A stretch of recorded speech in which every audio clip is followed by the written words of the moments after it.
नमस्कार. मालिकेच्या आजच्या भागामध्ये आपल्याला पाहायला मिळणार आहे की इकडे आता भास्कर आलेला असतो आणि विक्रम त्याच्याशी बोलत असतो. तर जीवा मात्र पार्थबरोबर बोलण्यासाठी त्याच्या रूममध्ये गेलेला असतो आणि रागाने तिथे बसलेला असतो गाल फुगवून. त्याला पाहून लगेचच पार्थ म्हणतो, तू माझ्याशी बोलण्यासाठी आलाय ना, मग काय झालेलं आहे. तेव्हा जीवा काहीच बोलत नाही. जीवा मात्र म्हणत असतो की नाही. तेव्हा पार्थ म्हणतो, काय झालं, तू माझ्याशी बोलण्यासाठी आलाय आणि गप्पच का बसलेला आहे, नक्की काय झालं ते मला सांगशील का एकदा. पण जीवा मात्र काहीच बोलायला तयार नसतो. त्याच्या या बोलण्यावरून पार्थ त्याला विचारत असतो, नक्की काय झालं आहे हे मला सांगणार आहेस की नाहीस, कारण आताही तू शांतच बसलेला आहे. तेव्हा जीवा म्हणतो की माझ्या भावाचं लग्न ठरलंय आणि मला माहिती नाही आहे. तेव्हा पार्थ म्हणतो म्हणजे. तेव्हा जीवा म्हणतो, हो मलाच माहीत नाही आहे, मला आत्ता कळलं आहे, मला काय सांगितलं नाही आहेस तू. तेव्हा पार्थ म्हणतो, तुला माहिती आहे का माझं लग्न कोणाशी ठरलं आहे ते. तेव्हा जीवा म्हणतो, हो माहिती आहे मला, नंदिनीशी ठरलं आहे. आणि पार्थला धक्का बसतो. पार्थ म्हणतो, हो त्या दिवशी ते नाही का तो व्हिडिओ व्हायरल झालेला, तिच्यासोबत ठरलं आहे माझं लग्न. आणि खरं तर या गोष्टीचा आनंद जीवाला खूप झालेला असतो. त्याचं एकमेव कारण असतं ते म्हणजे एकदा का पार्थ नंदिनीचं लग्न झालं की जीवा आणि काव्या यांचं लग्न, यांच्या लग्नाचा बार उडणार याची खात्री इकडे जीवाला असते आणि त्यासाठी त्याला जास्त आनंद झालेला असतो. आणि इकडे पार्थ म्हणत असतो, अरे पण. तेव्हा पार्थला तो म्हणतो की खरंच कॉंग्रॅच्युलेशन्स ब्रो, असं म्हणत त्याला मिठी मारतो आणि दोघंही खूप खुश झालेले असतात. त्यानंतर आपल्याला पाहायला मिळतं इकडे आरोही आणि काव्या नंदिनीची टर उडवत असतात. तिला काहीतरी बोलत असतात, पण नंदिनी मात्र तिच्याच विचारांत असते. तिच्या विचारांमध्ये गुंग झालेली असते. आजूबाजूला काय चालू आहे या गोष्टीचं तिला भानही नसतं. त्याचवेळी आपल्याला पाहायला मिळतं की इकडे काव्या मात्र नखरे करत असते. ती म्हणत असते की ताई, कसं आहे, आत्ताच तू हरवून गेलेली आहे, बरोबर आहे, आम्हाला कशाला कोण विचारतंय. तेव्हा नंदिनी म्हणते, काय झालं, तू काही बोललीस का. तेव्हा काव्या म्हणते की माझं तुझ्याकडे काम होतं, पण आता झालेलं आहे, कारण आता ह्या गोष्टी ज्या आहेत त्या अशाच होणार आहेत हे मला चांगलंच माहिती आहे. त्याचवेळी इकडे आपल्याला पाहायला मिळतं की काव्या म्हणत असते की ताई, आम्हाला चांगलंच माहिती आहे की तू काय बोलणार आहेस आणि काय करणार आहेस ते. आत्ताच आम्हाला हरवून गेलेली आहे. आणि दोघीजणी मस्करी करू लागतात. त्याचवेळी नंदिनीला त्या म्हणत असतात की माहिती आहे का आई, तुला सांगू का, हे जसे आहेत ना लाजळूचं झाड, तसंच तो पार्थ पण आहे. सोशल मीडियावर पण जरा पण ॲक्टिव्ह नाही. आता आपल्यालाच काही ते करावं लागणार आहे. इकडे जीवा पण तेच बोलत असतो. जीवा म्हणत असतो की कसं आहे माहिती आहे का, खरंच भारी झालेलं आहे दादा. जीवाला पण आनंद झालेला असतो, कारण त्याची लाईन क्लिअर झालेली असते, त्यामुळं तोही खुश झालेला असतो. त्याचवेळी इकडे पाहायला मिळतं की नंदिनीला चिडवायचं मात्र ह्या दोघीजणी अजिबात सोडत नसतात. त्या म्हणत असतात की काहीही झालं तरीही नंदिनीला त्या म्हणत आहेत की तू कशी करणार आहेस माहिती आहे का तुला, तू फोनवर कशी बोलशील. काव्या म्हणते, आरू सांग ह्या दोघांचं बोलणं कसं. तेव्हा नंदिनीला त्या म्हणत असतात, नंदिनी म्हणते की काय तू अरुतुरं बोलणार आहेस. तेव्हा ती म्हणते की आता तू पण आवाजावर बोलणार आणि आम्हालाही आवाजावरच बोलायला सांगणार आहे, बरोबर. हां, लग्न झाल्यानंतर आम्ही म्हणू पार्थ जिजू, अहो पार्थ जिजू. तेव्हा नंदिनी म्हणते, मी सगळ्यांशीच रिस्पेक्टफुली बोलत असते. आणि मग या दोघांचा फोन कॉल कसा असणार आहे, ह्या दोघांच्या रोमॅन्टिक गप्पा कशा असणार आहे, याबद्दल आता काव्य आणि आरो दोघीही तिची मस्करी करत असतात. इकडून आरो म्हणत असते, हो बोला. तेव्हा तिकडून पार्थ म्हणत असतो, मी तुमच्या त्या आनंद आश्रमसाठी देणगी दिलेली आहे. तेव्हा ती म्हणत असते की हो का, मग आता पुढे हे त्यांचं जे बोलणं आहे, संभाषण कशा पद्धतीनं चालणार, हे सगळं चालू असतं आणि हे दोघीजणी तिची टर उडवत असतात. तेव्हा इकडून पार्थ काय म्हणणार, हो मी तुम्हाला देणगी दिलेली आहे आणि पुन्हा येत आहे देणगी द्यायला, अशा भाषेमध्ये ते बोलत असतात. आणि त्याचवेळी इकडे आरू आणि काव्या नंदिनीची मस्करी करत आहेत. तिला सांगत आहेत की अशा पद्धतीनं बोरिंग तुमचं हे बोलणं असणार आहे. हे सगळं जेव्हा घडत असतं तेव्हा मात्र सगळ्यात जास्त हसू येत असतं ते म्हणजे काव्याला खूप आनंद झालेला असतो. आणि त्याचवेळी तिथं असलेली नंदिनी म्हणते, पण मला काव्या एक कळत नाही आहे, लग्न माझं जमलं आहे पण सगळ्यात जास्त तूच खुश आहे. त्यावर ती लगेचच काव्या तिच्या रूममध्ये जाते आणि म्हणते की हो ताई, खुश तर मी आहेच, पण त्यासाठी एक वेगळं कारण आहे, कारण त्यानंतर मीही त्या घरात येणार आहे माझ्या जीवाची बायको म्हणून. मीही त्या घरात असणार आहे आणि आपण दोघी एकाच घरात नांदणार आहोत. इकडे आपल्याला पाहायला मिळतं भास्कर आलेला असतो. विक्रम आणि भास्कर दोघं बोलत असतात. विक्रम भास्करला विचारतो की शुगर किती, 1 क्यूब बस का. तेव्हा भास्कर म्हणतो की 2 क्यूब टाक. आणि मग 2 क्यूब शुगर टाकली जाते आणि दोघंही चहा घेत असतात. तेव्हा भास्करला विक्रम म्हणतो की अचानक येणं केलं. तर भास्कर विचारतो, वहिनी आहेत का रे? विक्रम सांगतो की नाही, ती बाहेर गेले, समोरच्या बंगल्यामध्ये फंक्शन आहे. भास्करचं असं म्हणणं असतं की मी तुझ्याशी महत्त्वाचं बोलायला आलेलो आहे. तेव्हा मात्र विक्रम म्हणत असतो, काय बोलणं आहे? आणि त्याचवेळी तो सांगत असतो की पर्सनलच आहे, कारण माझी मुलगी जी आहे शनया, तिच्यासाठी मी मागणी घालायला आलेलो आहे. हे ऐकल्यानंतर विक्रमला धक्का बसतो. त्यावेळेस लगेचच भास्कर म्हणतो की तू असं नको म्हणूस की तू माझा एक्स एम्प्लॉई होता त्यामुळे मी असा प्रस्ताव घेऊन आलो आहे वगैरे. तू विचार कर, कारण माझी मुलगी त्या दिवशी पार्थला त्या पार्टीमध्ये भेटली तेव्हापासून तिने हट्टालाच भेटलेली आहे. तिला पार्थ खूप आवडलेला आहे आणि तिला पार्थसोबतच लग्न करायचं आहे. विक्रमला त्या क्षणी शनया डोळ्यासमोर येते आणि शनयाचा स्वभाव, शनया कशा पद्धतीची आहे या गोष्टी त्याच्या लक्षात येतात आणि त्याला धक्का बसतो. इकडे काव्या बोलत असते. काव्याची मैत्रीण लग्नाची पत्रिका द्यायला आलेली असते आणि काव्या तिच्याशी बोलत असते.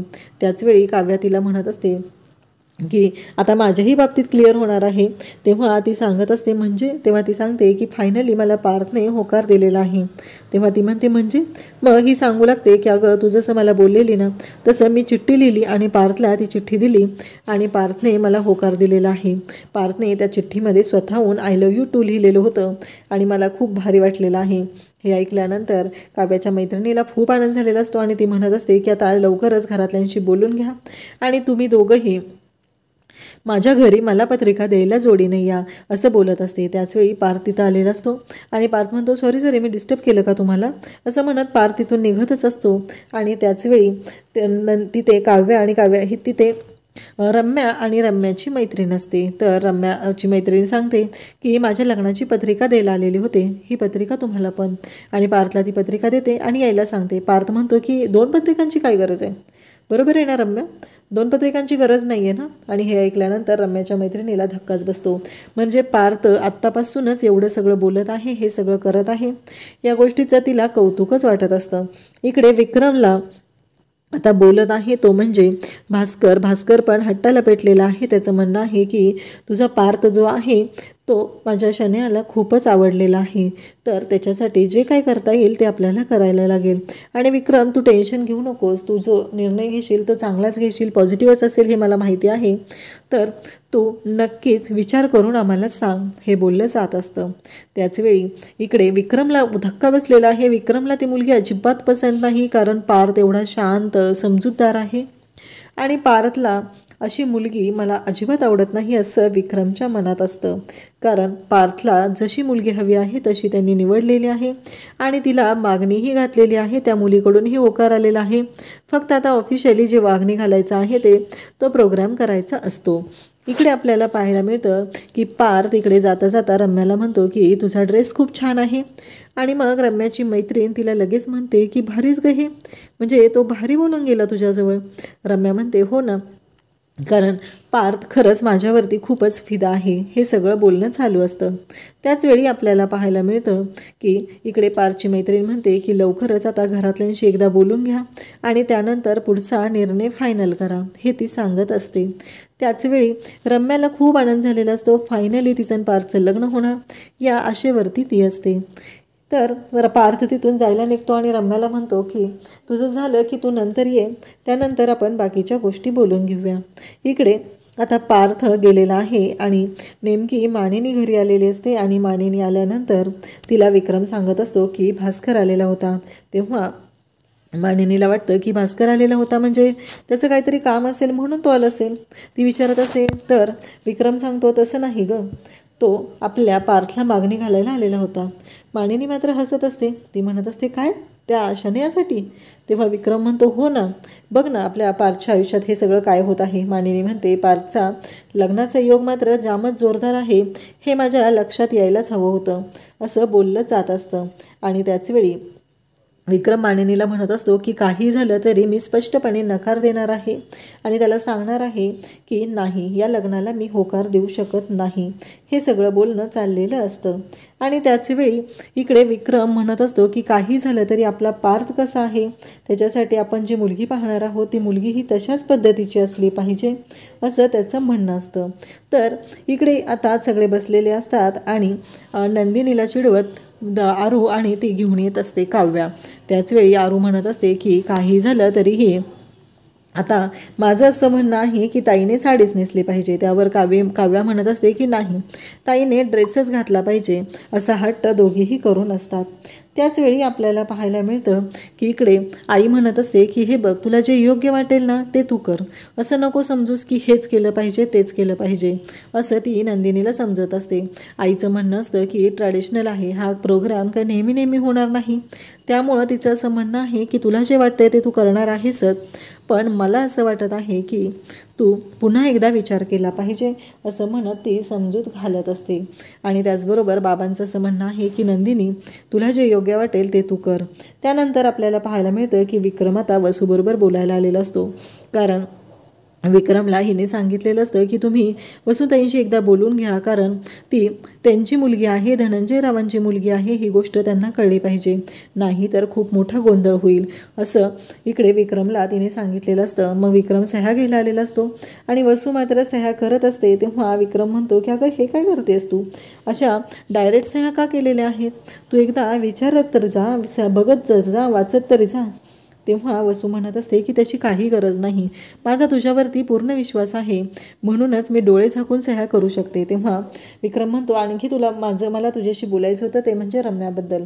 रम्या जी आहे ना आपली, तिच्याबद्दल बोलायचं होतं, कारण रम्याच्या लग्नाचा विषय आता माझ्या डोक्यात आलेला आहे आणि इकडे पारच्या लग्नाचंही आम्ही पाहत आहोत, तर म्हणलं रम्याबद्दलही विचारून घ्यावं, असं म्हणत तो बोलत असतो.